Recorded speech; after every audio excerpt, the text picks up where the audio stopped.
is Minister Howard Eaton, and this is today's winning word.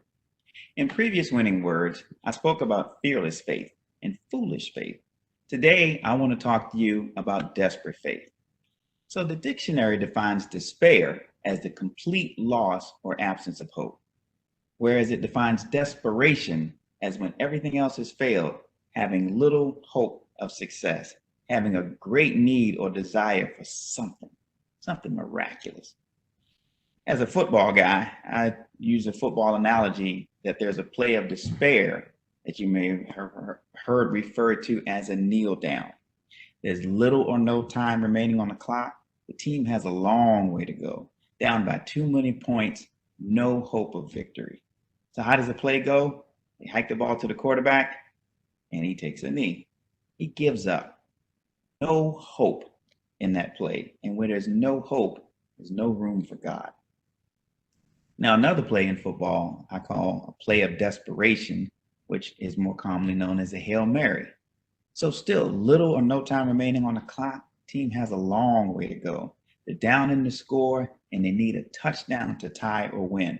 Extremely slim chance of success. In fact, dug it up. 403 Hail Mary situations from 2005 to 2013. Only 10 resulted in a touchdown. That's a 2.5% chance of success. Very, very slim. So how does that play work? Well, you hike the ball to the quarterback. All the receivers go long, heading straight for the end zone. Quarterback scrambles around, buys time, and then heaves the ball as long and far as he can into the end zone. And only through divine intervention will the receiver catch the ball in that mess and score the touchdown. Very, very slim chance of success. I wanted to relate that to a biblical story of Jochebed. You may know Jochebed is Moses' mother.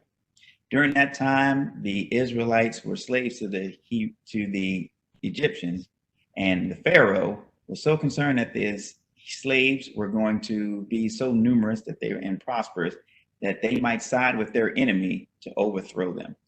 So he delivered an edict which said that all male Hebrew children would be thrown into the crocodile-infested Nile River to die.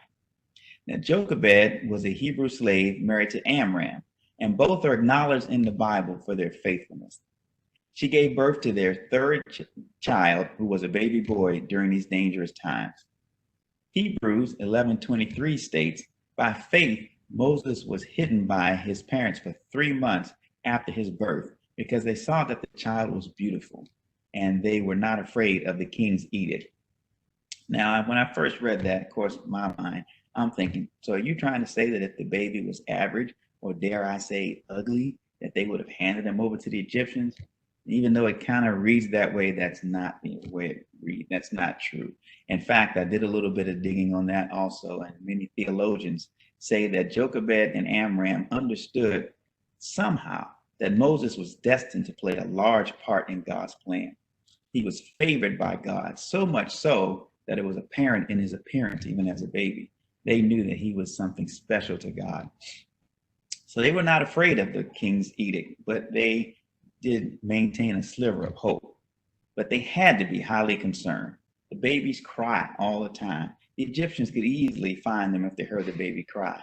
Even if they didn't, some of their neighbors might even tell the Egyptians about it just out of fear for what might happen to them if they didn't. So after 3 months, she could no longer hide Moses. She was desperate, but still not hopeless. There was little or no time remaining before he might be found. She had a long way to go to try to raise Moses to be old enough to take care of himself. The situation is looking dire. She had one desperation play she could use. Extremely slim chances of success with this. So what was that play? She put Moses in a waterproof basket, set him in the Nile River among the reeds, and then let divine intervention save the day. She handed it over to God and hoped for the miraculous. Now, there's so much that could have gone wrong with that plan. The basket could have leaked and drowned Moses. Crocodiles could have attacked the basket and eaten Moses. The basket could have been found by the Egyptians, and Moses would have been killed anyway. But Jochebed had lots of reasons for despair, but she still maintained that sliver of hope. How much of a sliver? About the width of a mustard seed. Just the teeny tiniest amount of hope, a sliver of faith, is all God needs to do the miraculous in your life. In Matthew 17:20, it says in part, "For truly I tell you, if you have faith the size of a mustard seed, you will say to this mountain, 'Move from here to there,' and it will move, and nothing will be impossible for you." So I want to encourage you right now that when you are at the edge, at the end of your rope, out of time, you have few options, and things look their darkest, don't lose hope. Don't despair.